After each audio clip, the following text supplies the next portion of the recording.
Oi pessoal, tudo bem com vocês? Estou tranquilo? Espero que sim. Então o professor vai estar iniciando para vocês o assunto de filosofia. Deixa a professora se ajeitar aqui, tá? Desculpa aí, estou me balançando um pouquinho. Então esse primeiro assunto de filosofia, tá? Ele é bastante coisa que não é muito do nosso usual. É mais fácil, nós tô vendo português, matemática, mas filosofia, queira ou não, tá? Ela é a base de todas as ciências dentro da nossa sociedade. E aí eu já estou falando de sociologia, sociedade. Mas a filosofia ela é importante para entender o comportamento também das pessoas, entender historicamente, filosoficamente, tá? Geograficamente, tem muita coisa dentro da filosofia interessante. Então é bom quando a gente descobre que tem pensamentos, pessoas que de certa forma contribuíram dentro da nossa história. E aí nós podemos entender o que é filosofia. A definição mais perto do que ela significa. Então, ela é um campo de conhecimento que estuda a existência humana, quer dizer, a pessoa, o ser humano, e o saber por meio da análise racional, razão. Tá? E aí ela diz, se conta na história que a filosofia, o primeiro filósofo foi atribuído ao filósofo grego Pitágoras no século VI a.C. Então lá vem do grego essa palavra filosofia e aí significa que essa palavra amor ao conhecimento. Então quer dizer, ter amor ao que o conhecimento racional, ele deixou bem claro ali, que a gente tem dentro do comportamento da existência humana. Aí, dentro da filosofia, os principais termos adotados, os principais temas adotados dentro da filosofia são a existência e a mente humana, o saber, a verdade, os valores morais, a linguagem. Esses aqui são dos principais, mas não quer dizer que nós não tenhamos outros, tá? A filosofia ela também faz uma crítica constante ao respeito de todas as coisas que se referem ao homem. Então, ela sempre está buscando essa forma de fazer uma crítica dentro desse contexto humano.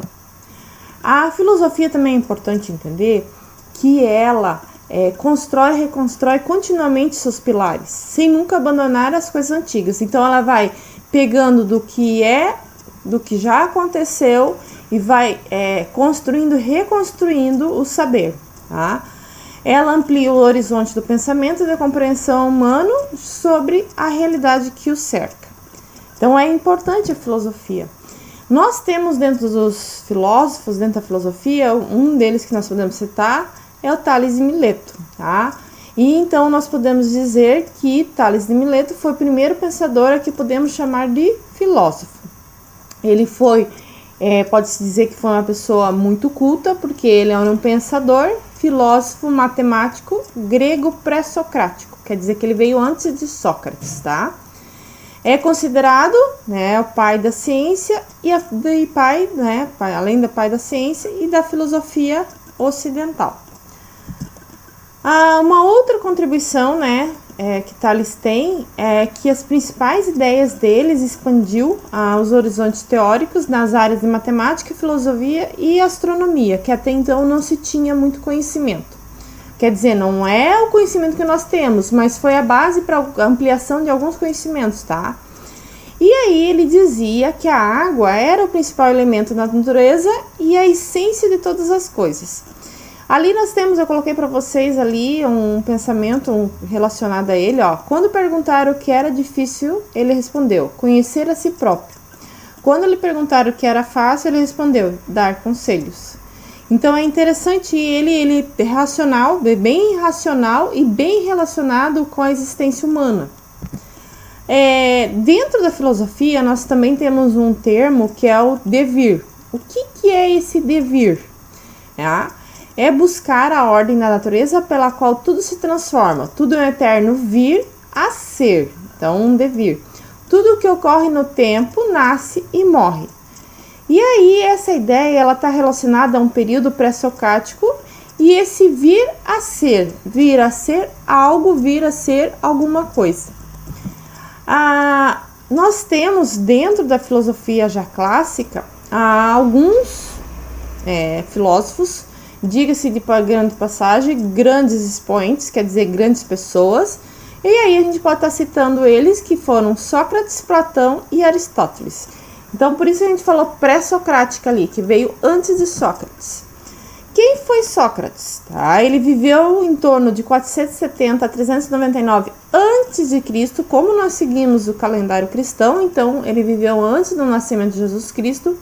O que ele fez? Ele inaugurou um foco de discussão da necessidade de governar a cidade e decidir sobre questões humanas. Quais seriam essas questões? A ética, a justiça, a política, a educação e a estética. E a célebre frase que está relacionada a ele, que todos já devem ter ouvido falar, só sei que nada sei. E aí, isso tudo garante ele na calçada da fama, vamos dizer, dos filósofos, de um dos maiores pensadores do mundo, nesse período da história principalmente. Outro cara que nós podemos citar aqui, tá? Uma pessoa muito culta para o seu período, foi Platão. E ele tinha que, através dos sentidos, nós conseguimos perceber apenas as sombras, imagens imperfeitas das coisas que repousam no mundo das ideias. E aonde conseguimos chegar apenas através da razão, quer dizer, através da razão, mas usando a ciência. E aí, nesse meio todo de usar a ciência, se eleva de todas as ciências a dialética. E aí nós temos, além disso, para ele dois mundos, que seriam o mundo das ideias e o mundo dos sentidos. Para ele tinha uma definição de que a essência é algo que define, né, define algo, é estável, eterna e inteligível. E esse mundo, além da essência, ele também teria da aparência, que é a forma sensível de algo, como algo aparece, como deve ver, se manifesta, se apresenta nos nossos sentidos. Platão foi o mestre, né, para Sócrates. Então, o mestre Platão foi Sócrates. Além desse cara, nós temos o outro, Aristóteles. Qual foi a contribuição dele? Ele se ocupou principalmente das leis gerais de pensamento, e com isso ele criou a lógica dedutiva clássica. A lógica que se dedica ao processo do raciocínio de forma pela qual apresentados os argumentos independente do conteúdo.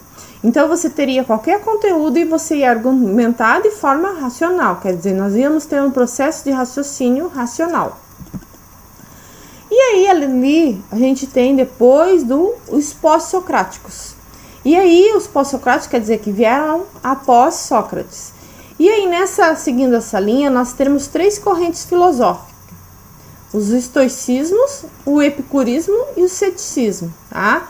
E o objetivo principal dessas escolas era discutir as condições humanas através de uma prática moral que aliviasse quem? Os sentimentos e promovesse o bem-estar dos indivíduos. Então, de forma prática e moral, quer dizer, de uma forma que todos pudessem seguir, tá? Uma norma.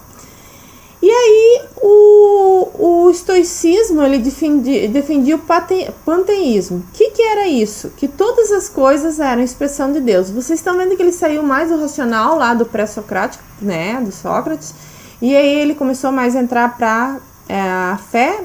Então, eles já entram aqui as expressões de Deus. Aí nós temos o epicurismo, que aí tem como definição que o universo é eterno e a matéria se transforma continuamente. E o ceticismo, quando a gente fala uma pessoa que ela é cética, ela que defendia que é preciso deixar de afirmar qualquer coisa e pelo silêncio chegar à felicidade. Então essas três linhas de pensamento filosóficos. Aí nós temos também dentro desses pensamentos os sofistas. E aí, quem são essas pessoas dentro dessa sociedade filosófica, dentro dessa sociedade que vivia nesse momento histórico? Eram educadores pagos pelos alunos. Aí a gente pode dizer que eles não deixavam de ser professores. E aí, o que eles tinham como papel primordial? Qual o objetivo principal deles? Eles pretendiam substituir a educação que era tradicional, destinada a preparar guerreiros e atletas por uma nova pedagogia, que era o quê? Preocupada em formar o cidadão da nova democracia ateniense. Então, a gente está se referindo a Atenas aqui. Então, nesse momento da história, eles tinham muito voltado a preparar um guerreiro para guerrear ou para os Jogos Olímpicos, então eles se tornavam atletas. Então, era o uso mais da força do que o racional, mais do que isso. E aí, a principal discussão, objetivo deles é com o discurso, com a oratória e com o poder da persuasão, através do quê? Da oratória. E, então, além disso, nós temos que entender que os filósofos, eles fizeram parte dentro do momento histórico da sociedade. Então, nós não podemos abandonar a filosofia e deixar ela separada da história, porque, queira ou não, ela está relacionada, tá? Então, isso aqui é um pequeno resumo. Espero que vocês tenham gostado. Desejo vocês uma boa semana, um bom dia, descansem bastante e até a próxima.